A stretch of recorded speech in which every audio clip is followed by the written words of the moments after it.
Welcome back. Our oven has preheated to 450 degrees, and since then our bread has risen even more than it did in the bowl.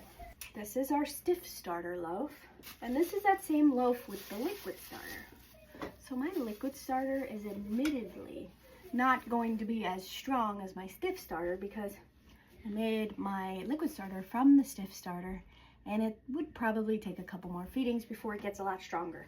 That said, it's hanging in there pretty good, right? Look at this one. I mean, it's gorgeous. It's beautiful, it's light, it's puffy. It rose just like our yeast bread would. A little bit above the pan. I'm just gonna tuck this in. If you want to score your bread by putting a slice down the center, you can do that. It's just gonna control the expansion of the loaf. But you don't need to, that's not necessary.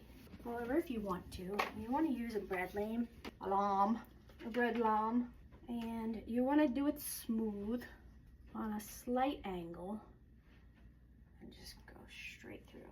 And you can go through it again if you need to give it that deeper cut.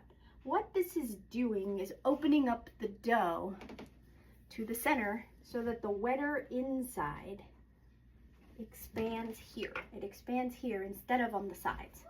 Now we're gonna put these in like this and then just put on the lid. And now we have a Dutch oven which keeps the steam from the bread inside, keeping it from crusting over too soon.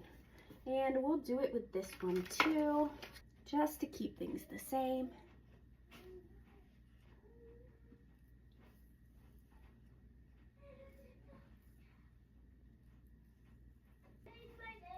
And you can see that this one has risen, but not quite as much as the other one. We're maybe 1/4 of an inch, 1/2 of an inch difference. It's not a lot.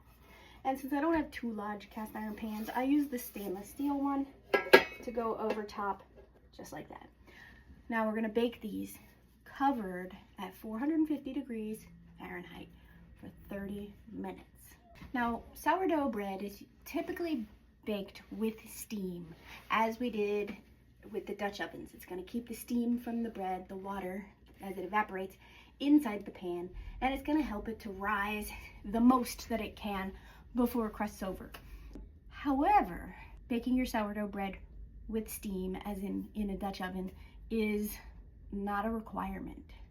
You could choose to bake your bread at a lower temperature for a longer amount of time without steam, especially if you don't like a crustier crust.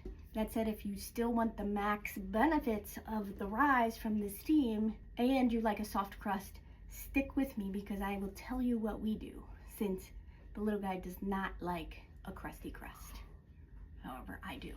If you don't have a second bread pan to put over top of your bread, or if you're making an open baked loaf, which we'll cover later, where you're not using a bread pan at all, you can generate steam in other ways.